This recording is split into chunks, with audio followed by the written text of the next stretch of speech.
Hello, everyone. Have you ever thought, why can't we buy everything we want? The answer begins with the budget line. For this, let's first understand what is a budget. In the very first class, we understood the core of all economic problems, that is, unlimited human wants and limited resources. This creates the problem of choice. And budget is a perfect example to understand this concept of choice. You can understand choice again with the help of the concept of budget. So budget क्या है? Suppose आप एक trip plan करते हो मसूरी की और आपके पास 10,000 rupees हैं। आपको इसी 10,000 रुपीज में से you have to book a hotel, आपको एक स्कूटी रेंट करनी है, आपको स्कूटी में पेट्रोल भरवाने का पैसा भी इसी से चूज करना है, एंड आपको खाने के लिए पैसा अलग से साइड में रखना है, and you have to keep money for shopping as well. आपको everything you have to do is out of this 10,000 rupees only. So this 10,000 rupees जो आप स्पेंड करके ये सारी चीजें कर सकते हो इज योर बजट। आइए इसको समझते हैं with the help of the definition. A consumer budget states that the real income or purchasing power of the consumer from which he can purchase certain quantitative bundles of two goods at the given prices. Okay, यही same बात थी। It is the real income जो आप और your purchasing power इसी चीज को हम कह रहे हैं कि आप किसी भी चीज को परचेज किस लिए कर पाते हो, because you have the money. ठीक है, तो it is your purchasing power to buy anything. Okay, जैसे हमारे मसूरी वाले एग्जाम्पल के अंदर 10,000 is your purchasing power, it is your real income जो आप स्पेंड करके you can buy different bundles of the given goods. ठीक है, हमने यहाँ पे टू गुड्स क्यों लिखा है? बिकॉज हम इजी अंडरस्टैंडिंग के लिए सिर्फ दो गुड्स के केसेस ही हर जगह देख रहे हैं, तो हमने हमारे अंडरस्टैंडिंग के लिए टू गुड्स लिखे हैं at the given prices. Yes, prices is also very important. Why? क्यों? आप इन सारी चीज़ों को किस क्वांटिटी में कर पाओगे, it is dependent on price of the given commodity. अगर होटल्स बहुत महंगे हैं तो आपका मैक्सिमम अमाउंट होटल में चला जाएगा, और अगर शॉपिंग आप करने जाओगे तो उसके लिए अगर आपको पैसा चाहिए तो वो भी प्राइसेस पे डिपेंड करता है कि आप कितनी ज़्यादा शॉपिंग कर सकते हो या कितनी कम शॉपिंग कर सकते हो, राइट? तो प्राइसेस डिसाइड कि आप कितनी क्वांटिटी में किसी भी चीज़ को परचेज कर सकते हो। So a budget is your real income or your purchasing power to buy anything at the given prices. Okay, let's understand what is a budget set then. It is simply a tabular representation of your all the possible combinations जो आप अपनी given limited income में, जो आप अपने budget के अंदर at the given prices खरीद सकते हो। ठीक है, डेफिनेशन क्या हुई इसकी? It is the set of all possible combinations of the two goods which a consumer can afford given his income and prices in the market. कैसे बनेगी ये table? Suppose you are buying apples and bananas. यहाँ पे आ गया ना two goods का case, because it is easy to understand. आप मल्टीपल गुड्स लोगे तो it will become more complex of a calculation to show. ठीक है, तो हमारी एप्पल्स एंड बनाना खरीद रहे हैं हम। एप्पल हमारा 4 रुपीज ईच है and banana is 2 rupees each, and your budget is 20 rupees. Okay, your entire budget is 20 rupees. आपको ये 20 रुपीज में से ही एप्पल्स और बनाना खरीदने हैं।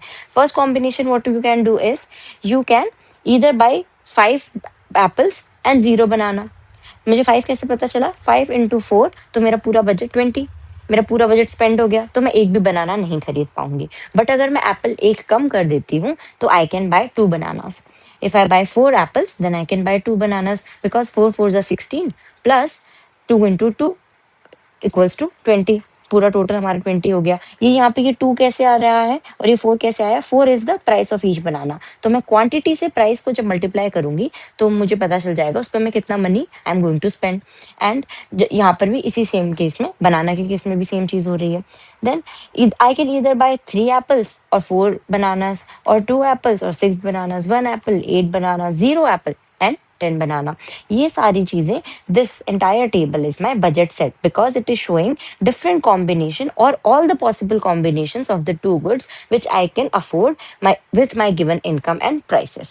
ठीक है, then what is a budget line? It is the graphical representation of this budget set. Simply one line में it is the graphical representation of your budget set.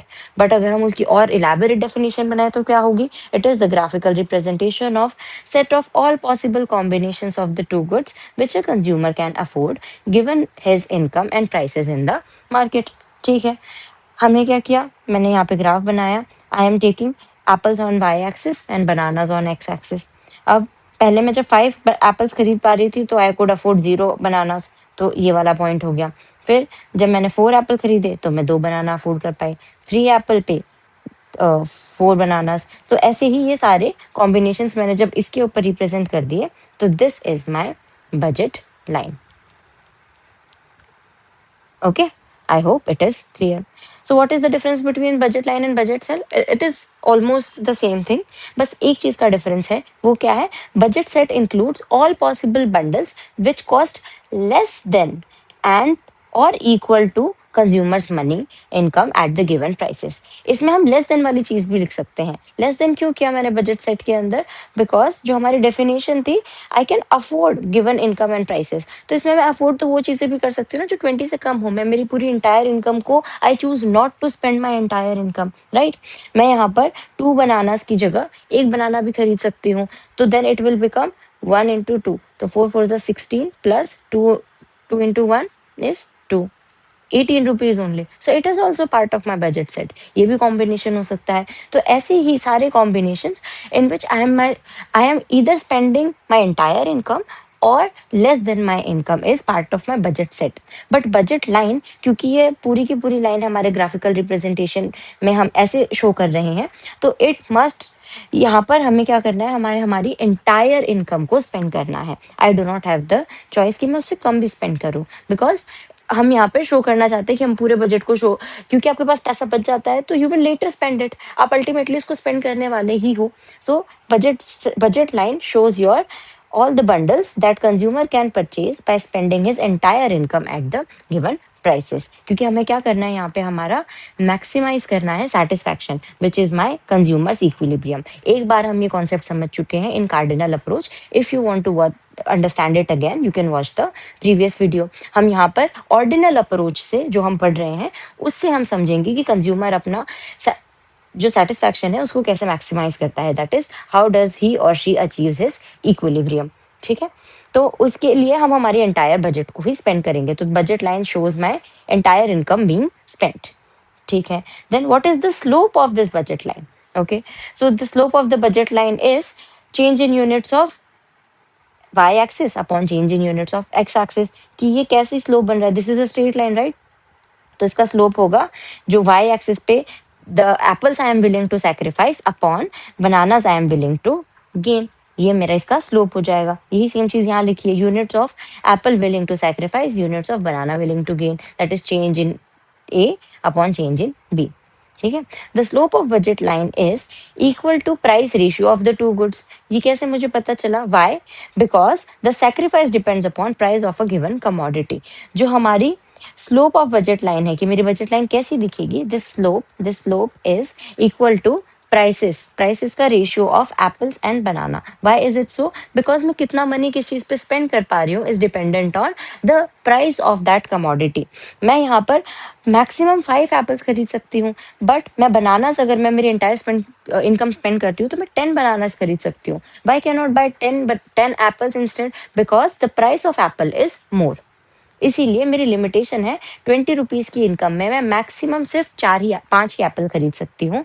But क्योंकि बनाना सस्ते हैं, it is costing me less, उसकी price कम है, तो I can buy 10 bananas at max. Okay, so I hope you get it कि prices कैसे influence कर रहे हैं स्लोप को। तो जो slope of the budget line है, it is shown by, it is represented by, is equal to the price ratio of the two goods. ठीक है, because the sacrifice depends on the price of the commodity. ये sacrifice भी उसी पे depend करेगा कि मैं कितना ज्यादा या कितना कम किसी कमोडिटी को सैक्रिफाइस कर सकती हूँ। अब मैं यहाँ पे, क्योंकि एप्पल्स महंगे हैं बनाना से, तो I can sacrifice 1 apple and I can buy 2 bananas. So it is dependent on the price of the apple and banana as well, right. Otherwise वो नहीं हो पाता। I hope it is clear. Then what are the properties of this budget line? Budget line is downward sloping। ठीक है, हमने देख लिया ये ऐसे downward sloping है, it is not upward sloping like this, ये downward sloping है। What is the reason? Because in order to buy more units of banana, I have to sacrifice units of apple। ये हमारा reason है apples budget line का downward sloping होने का। ठीक है, यही सेम रीजन था। कोई भी हम ग्राफ देखते हैं, कोई भी लाइन अगर डाउनवर्ड स्लोपिंग होती है, तो the reason is I have to sacrifice something in order to gain something else. Why is this so? Because my income is limited. My income is limited. In this case, it is 20 rupees. ये वही problem है. This is the problem of choice. Unlimited human wants and limited resources. My resources here, it is my income is limited. So I have to sacrifice one commodity to gain units of another commodity. This is the reason that it is downward sloping. Okay. Then budget line is a straight line. Yes, हमने अभी देखा कि ये एक straight line है. अभी इससे पहले जब हमने IC कर्व देखा था, यस जब हमने आईसी कर्व देखा था, तो it was convex to the origin. हम उससे पहले जब शुरू की क्लास में हमने देखा था पीपीसी, तो it was concave to the origin. उनके भी अलग अलग रीजंस थे, राइट। इसका आईसी कर्व के कॉन्वेक्स होने का रीजन क्या था? Falling MRS, marginal rate of substitution. ठीक है, तो ऐसे ही हमारी ये जो बजट लाइन है, it is a straight line. Why is it सो? इसका भी कुछ रीजन होगा। इसका रीजन है because it represents price ratio. हमने देखा ना, उसका स्लोप प्राइस रेशियो रिप्रेजेंट कर रहा है। So budget line is representing price ratio of the two goods. As price ratio is constant throughout, the budget line is a straight line. Constant क्यों है? क्योंकि प्राइस तो हमारे fix है। हमने बता दिया है कि 4 रुपीज का एप्पल है एंड 2 रुपीज का बनाना है, तो प्राइसेस हर कॉम्बिनेशन पे it is same. That's why my budget line is a straight line. I hope it is clear to everyone. यही दो प्रॉपर्टीज थी बजट लाइन की, बस इससे ज्यादा हमें इसमें नहीं पढ़ना है। अब हम देखेंगे, हमने देख लिया बजट लाइन क्या थी, उसकी प्रॉपर्टीज देख ली, कैसे बनाते हैं, कैसे बजट सेट होता है, सब कुछ देख लिया। Now let's understand can this budget line shift और how does it do so. So yes, it can shift in two conditions. Number one, when the income of the consumer changes और the prices of the commodity changes. Income of the consumer change हो जाएगी, तो कैसे budget line shift हो सकती है? Because अभी यहाँ पर मेरे जितने भी पॉसिबल्स थी कॉम्बिनेशन थे, वो 1 2 3 4 5 तक यहाँ पे मैक्सिमम था। यहाँ 1 2 3 4 5 तक मैक्सिमम था। बट अगर अब मेरी इनकम बढ़ जाती है, हम उसी केस को देखते हैं। अगर मेरी यहाँ पर इनकम बढ़ जाती है, तो वॉट कैन आई डू? अगर मेरी इनकम यहाँ पे 20 रुपीज थी, suppose it becomes now 30 rupees, तो मेरी इनकम बढ़ गई, तो now I can bye more apples, right. 4 rupees पे, अब ये तो पॉइंट में आएगा, तो हम इसको 40 कर देते हैं ताकि इजी कैलकुलेशन हो जाए। यस, तो now I can buy 10 apples, क्योंकि और एक भी बनाना नहीं खरीदूंगी मैं, तो I can buy 10 apples. Okay, so और यहाँ पर मैं एप्पल के लिए देखूँ, एप्पल और बनाना के लिए देखूँ, तो मैं अगर यहाँ पे 9 एप्पल्स खरीदती हूँ, तो 9 × 4, 9 4 = 36, plus I can bye again 2 bananas, 2 2 = 4, तो इट विल बी 40। सो ऐसे ही मेरे कॉम्बिनेशन चेंज हो जाएंगे। अब मैं ज्यादा क्वांटिटी में दोनों चीजों को खरीद सकती हूँ, because my income has increased. तो इस वजह से, because of increase in income, my PPC sorry, my budget line will shift to the rightward, shift to rightwards. तो ये यहाँ से ऐसे राइट वर्ड शिफ्ट हो जाएगी, क्योंकि मेरी इनकम इंक्रीज हो गई है, तो मेरे सेट्स बढ़ गए हैं।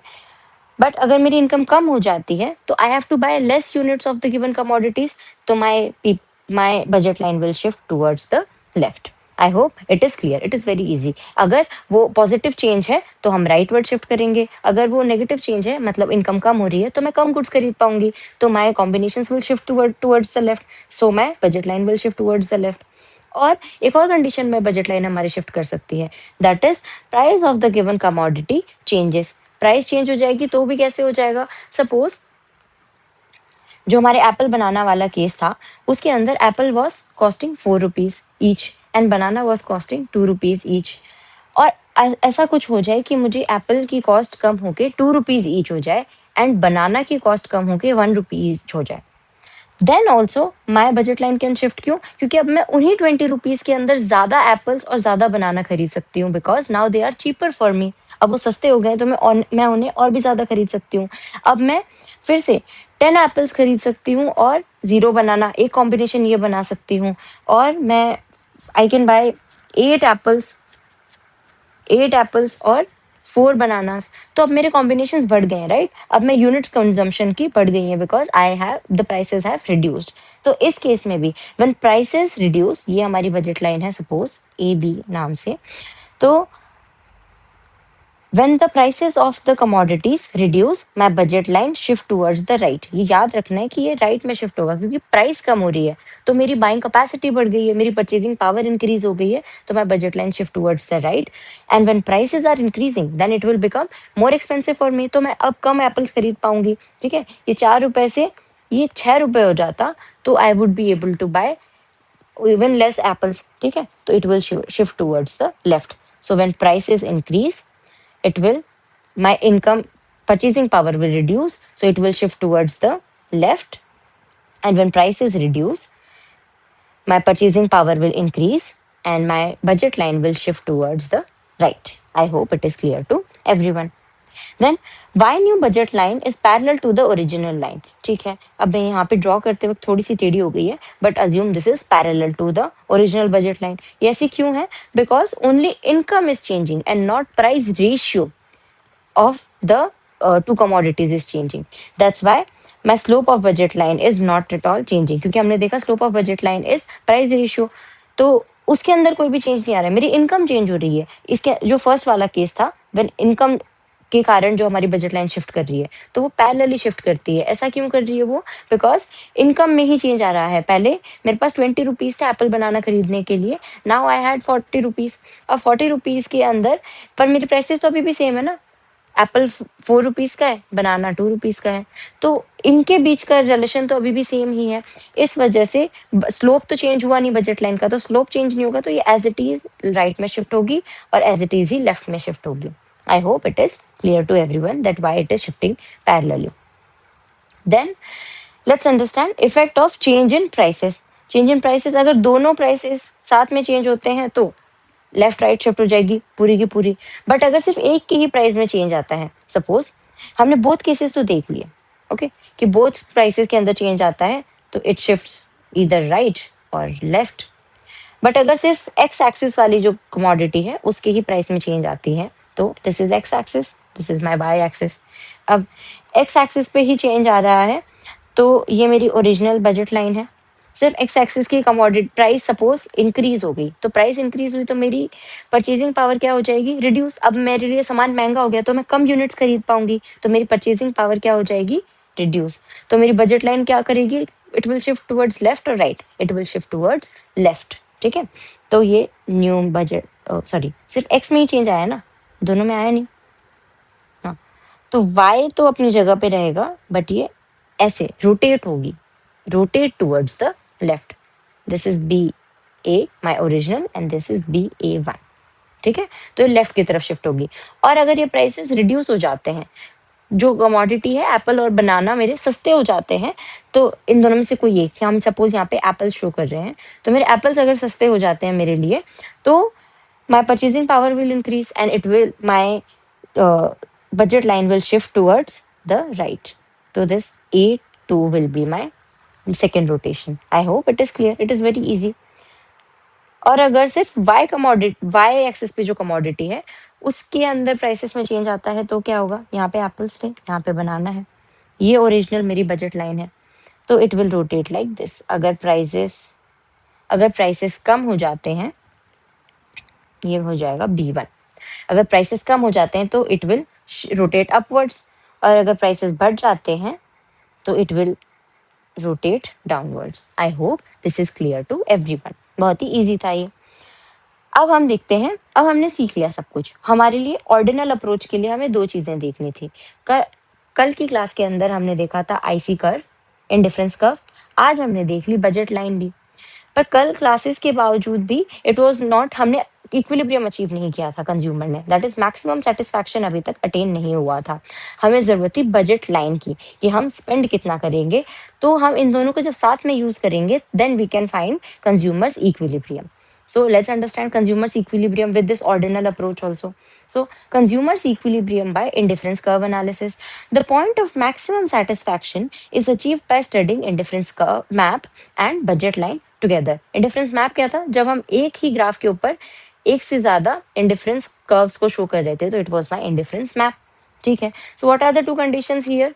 First condition is my marginal rate of substitution should is equal to ratio of prices, that is slope of the budget line. ठीक है। And my second condition is my MRS should continuously fall. MRS क्यों fall हो रहा है? That MRS fall होगा तो उससे क्या होगा? It shows that my IC is convex to the origin at the point of equilibrium. IC हमारा कॉन्वेक्स ही होना चाहिए। आईसी कॉन्वेक्स क्यों होगा? Because law of DMU, diminishing marginal utility, is applicable. That is, as I consume successive units of a commodity, the my total utility, marginal utility from the successive unit reduces. ये हम बहुत ही अच्छे तरीके से previous classes के अंदर पढ़ चुके हैं, जो हमारी लॉ ऑफ DMU वाली क्लास है उसके अंदर। So if you are not getting it here, you can watch my previous video to understand this concept better. तो आइए हम पहला वाला देखते हैं कि MRS is equal to ratio of the prices. ठीक है। ये तो हमें समझ में आ गया ना कि MRS is ratio equal to the prices. मतलब अगर ये ऐसा ग्राफ है और ये हमारी बजट लाइन है, बजट लाइन स्ट्रेट है BA, एंड ये मेरा IC कर्व था, तो जहां पर ये इक्वल है, दिस इज दैट इज ये टेंजेंट वाला point, it will be my ideal condition, my first condition to be approve, to be to achieve my equilibrium. ठीक है। व्हाट इफ ये पॉसिबल नहीं हो पाता है? अगर इक्वल नहीं है, यहाँ पर और यहाँ पर क्या प्रॉब्लम है, इस और इस पॉइंट पे क्या प्रॉब्लम है, हम देखते हैं। When MRS is more than the price ratio of the two goods, that is bananas and apples. हम इस केस के अंदर किसको सैक्रिफाइस कर रहे थे? एप्पल को सैक्रिफाइस कर रहे थे, राइट? तो हम एप्पल और बनाना ऐसे लिखेंगे। मैंने लास्ट क्लास में आपको बताया था कि जो सैक्रिफाइस होती है यूनिट, वो आगे आती है, और जो जो गेन करती है वो बाद में आती है। ठीक है। तो when if MRS of A and B is more than the prices of A and B, what does this mean? इस केस के अंदर इक्विलिब्रियम अचीव क्यों नहीं हो रहा है? इसका मतलब क्या है कि जो मेरी मार्केट के अंदर प्राइसेस हैं, उससे मुझे सेटिस्फैक्शन जो मिल रहा है अभी भी वो ज्यादा मिल रहा है। ठीक है। मैं अभी भी, मुझे जो प्राइस रेशियो है, मुझे वो ऐसा लग रहा है कि सस्ती हैं चीजें comparatively, I can buy even more. तो what will I do? I will consume more of the given commodity. I will consume more of the given commodity. इसका एक और मतलब भी है, और हम टेक्निकल टर्म्स में समझे तो, कि I am ready to sacrifice more apples for bananas than the market require. Okay. तो इसके कारण I will sacrifice even more. ठीक है। I will consume more of bananas. जब मैं बनाना को और ज्यादा कंज्यूम करूंगी तो क्या होगा? क्योंकि लॉ ऑफ DMU एप्लीकेबल होगा, तो my successive satisfaction will fall, तो my MRS will fall. MRS fall होगा, and it will fall till when? Till it is equal to the price ratio of the given commodities. कि market मुझसे जितना sacrifice करवाना चाहता, मतलब market जो prices दे रहा था उसके बराबर में जब मैं हो जाऊंगी, then my satisfaction will attain. ठीक है। सेकेंड केस देखते हैं। What if my MRS is less than the given price ratio? मतलब जो मुझे प्राइसेस हैं वो महंगे लग रहे हैं, तो what will I do? I will reduce my consumption. और टेक्निकल टर्म में हम समझे तो मैं जो बनानास को ये उल्टा लिखा हुआ है, सॉरी, AB आएगा और ये A और ये B। हाँ। तो मैं जितने एप्पल सैक्रिफाइस कर रही थी for banana, I am not finding it worth it. मुझे उतना सैक्रिफाइस करना उतना बेनिफिट नहीं लग रहा है, उतना सेटिस्फैक्टरी नहीं लग रहा है। तो what will I do? I will reduce the consumption. और जब मैं कंजम्पशन रिड्यूस करूंगी तो my MRS will increase. It will increase till when? It will increase till it is equal to the price ratio of the two given commodity. Okay. I am not willing to, इसका मतलब है I am not willing to sacrifice more apples for the bananas, because prices are more, price ratio is more. ठीक है। और ये कब तक मैं सेक्रीफाइस बंद करूंगी? तब तक ये इसके इक्वल ना आ जाए। आई होप इट इज क्लियर। ये हमारी थी फर्स्ट कंडीशन इक्विलिब्रियम के लिए। सेकंड कंडीशन क्या है? That my MRS should continuously fall. ये फॉल होगा तो क्या होगा? इट इज, ताकि मेरा IC कॉन्वेक्स टू ओरिजिन रहे और लॉ ऑफ DMU एप्लीकेबल रहे। ठीक है। अगर law of DMU he applicable नहीं है तो फिर वो फॉल्स हो जाती है चीज। हमारा, हम कंज्यूमर कि जो सक्सेसिव यूनिट वाली जो हम बात है कि मार्जिन सक्सेसिव यूनिट से जो सेटिस्फैक्शन मिलता है, we are not following the rule, हमारे उस कंजम्पशन के अंदर कोई प्रॉब्लम है तो वो अचीव नहीं हो पाएगा। तो इट इज, ये बेसिक कंडीशन थी हमारे कार्डिनल अप्रोच में भी, ये था कि हमारे शुड कंटिन्यूसली फॉल, एंड इस वाले के अंदर भी सेम कंडीशन है। तो जब ये दोनों कंडीशन साथ में हमारी फुलफिल हो जाती हैं, then consumer attains equilibrium. I hope it is clear to everyone.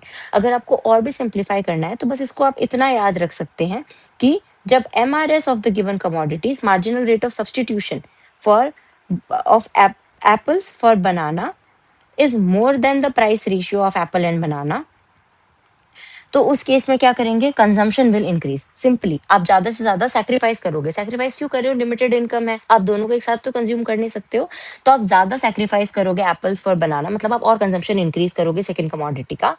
कब तक इंक्रीज करोगे, जब तक ये इक्वल ना हो जाए प्राइसेस रेशियो के।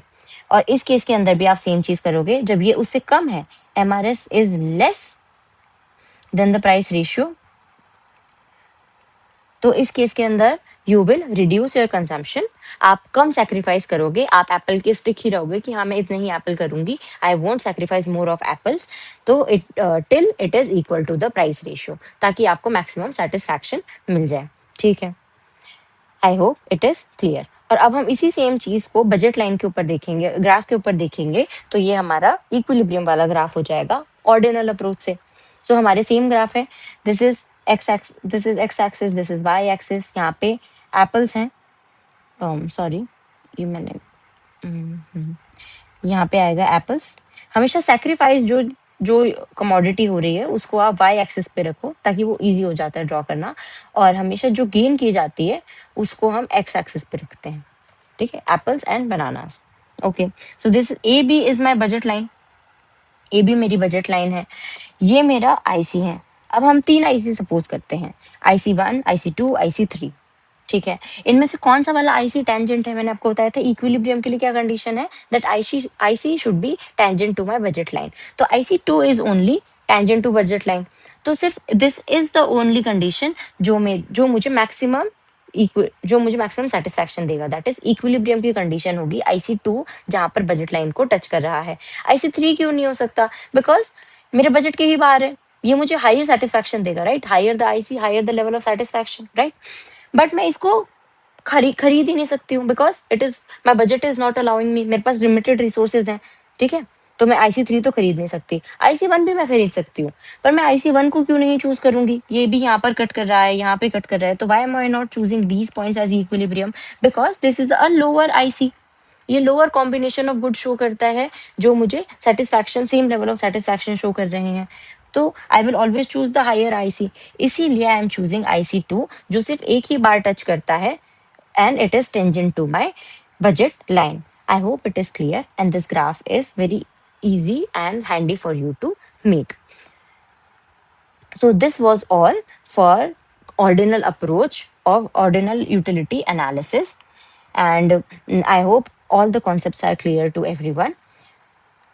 And if you like the video, please do press the like button and share this video with your friends and subscribe to the channel. In the next class, we are going to understand the most awaited and one of the very interesting and most important concept of demand. Okay, we will understand demand in the next class. Thank you. See you in the next video.